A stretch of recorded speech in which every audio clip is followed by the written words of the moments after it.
다음 순서, 다음 참가자입니다. 우리 이태규님 앞으로 나오실 때 큰 박수 부탁드립니다.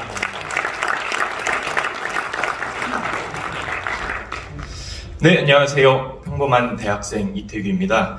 우선 이 자리를 마련해주신 주최 측에 감사드리며 보수 정치라는 관념이 항상 유지될 수 있도록 변함없는 지지를 보내주신 산업화 세대분들과 보수 담론 투쟁을 위해서 각계각층에서 항상 고군분투해주시는 모든 분들께 감사드립니다. 본격적인 연설에 앞서 제 연설의 논조는 이제 기존의 보수 정당에서 조금 보기 힘들었던 논조일 수도 있지만 다양한 생각이 공존하는 곳이라는 신념을 가지고 이 자리에 왔으니 너그럽게 봐주시면 감사드릴 것 같습니다. 보수의 상대는 이재명의 민주당이 아닙니다. 보수의 상대는 이전 정부보다는 괜찮다라는 면죄부를 줄 수 있을 것이라는 착각과 함정을 불러일으키는 문재인과 이해찬의 민주당이 아닙니다.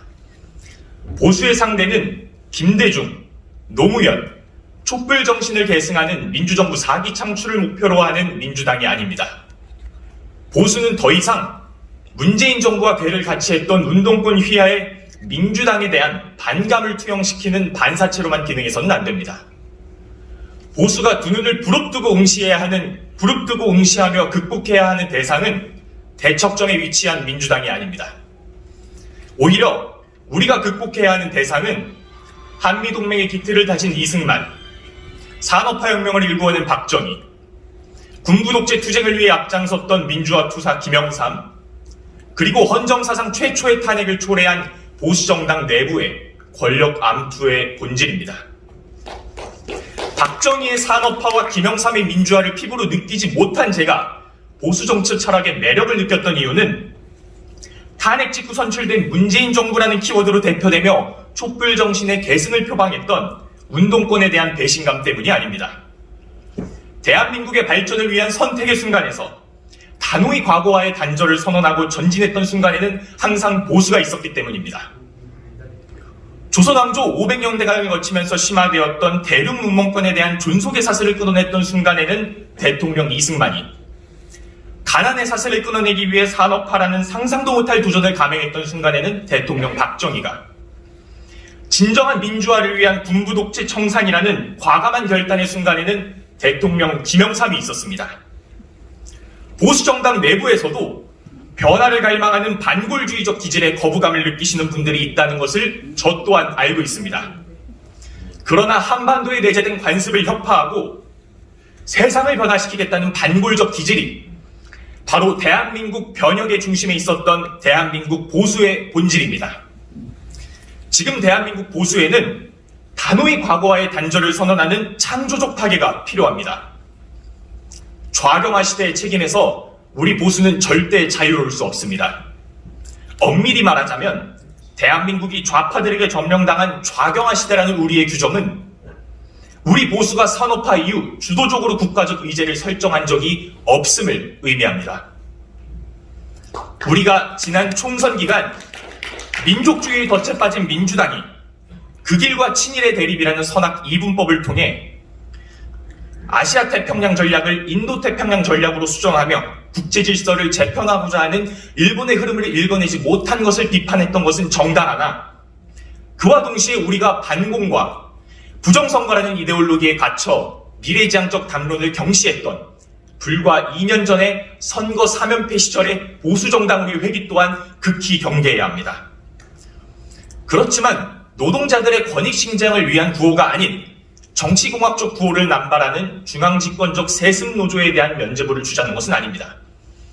다만 윤석열 정부의 진정한 청사진은 사법정부 그 이유입니다.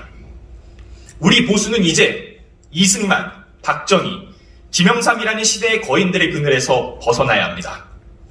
우리는 그들의 그림자 아래에서 특정 인물에게 그들을 투영함으로써 보수의 정신을 재건함이 시대착오적이었던 일임을 지난 2017년 겨울 두 눈으로 확인했습니다. 거듭 강조드리지만 우리는 시대의 거인들이 불가능을 가능토록 했던 과거와의 단절이라는 과감한 결단을 가슴에 묻고 우리 스스로에 대한 창조적 파괴를 감행해야 합니다. 마키아벨리의 군주론을 영사시키는 개발독재 시절의 강한 리더십은 시대착오적이고 퇴행적인 사상으로 배척하기보단 가슴 깊숙이 묻어두고 마키아벨리가 로마사 농구에서 언급하는 공화주의 국가 건설을 향해 나아가야 합니다. 아직도 보수정당은 군주론의 습성에서 벗어나지 못할 뿐더러 로마사 농구로의 방향성 설정이 필요한 이유마저 자각하지 못한 상황입니다. 비박, 친박, 진박, 비윤, 친윤, 진윤이라는 선춘된 왕을 모시기 위해 발생하는 아전투구를 향한 국민들의 실망이 누적되어 폭발했던 지난 2017년의 겨울을 우리는 또다시 새기고 또 새겨야 합니다. 공화주의 대한민국의 대전제는 대통령이 자신 또한 장기판의 마림을 자각하고 권위를 내려놓으면서 출발합니다. 얼마 전 대통령께서 3대 개혁을 발표하셨습니다. 이를 해결하기 위해 가장 중요한 점은 정책 혁신을 통한 지속 가능성과 국민 여론의 조화입니다. 이를 위해서는 대통령 스스로 갈등을 애써 외면하거나 회피하지 않고 불편한 진실을 직시하며 갈등을 조정할 수 있는 능력을 직접 입증해야 합니다. 지구 반대편에서 3대 개혁과 유사한 정책 혁신에 앞장섰던 프랑스의 엠마니엘 마크롱이라는 지도자는 노동개혁을 추진했을 때 수도 파리에 들이닥친 노란 쪽지의 물결을 극복하고자 홀몸으로 국민들 앞에서 자신의 높은 정책 이해도와 개혁의 당위성을 직접 한 명 한 명 설득해 나갔습니다. 정리 부탁드립니다. 네, 거의 다 끝났습니다. 윤석열 대통령 또한 개혁이라는 명목의 일방적 통보가 아닌 현 시점 우리가 당면한 불편한 진실을 인정하고 개혁안이야말로 우리가 불편한 진실 속에서 추구할 수 있는 최선의 방안임을 국민들에게 직접 양해를 구해야 합니다. 어쩌면 국민들은 대통령에게 5년 전부터 개혁을 추진해왔던 지구 반대편의 지도자나 지난 대선에서 대통령과 함께 선거를 진두지휘했던 누군가처럼 뛰어난 언변을 구사하는 것을 기대하지 않을 수도 있습니다. 그러나 우리는 정치 경험 없는 윤석열 대통령을 선택한 이유가 검사 시절 투박하더라도 자신의 신념을 밀어붙였던 모습을 기억하기 때문입니다. 진정한 87 체제의 극복은 거창한 슬로건이 아닌 대한민국이 마주한 병곡점을 대통령께서 임명의 정치인들의 이름을 빌리지 않고 대담하게 스스로 슬기롭게 헤쳐나가는 일련의 과정을 통해서 시작된다고 볼 수 있습니다. 오늘 저의 연설로 인해 제가 청년이라는 완장을 차고 정치적인 이해관계에 따라 청년이라는 신분을 면죄부로 활용할 수 있을 것이라는 오해를 미연에 방지하기 위해 지구 반대편에서 노동개혁을 관철시키고 112만 명의 연금개혁 반대 시대를 마주한 지도자의 말을 인용하고자 합니다.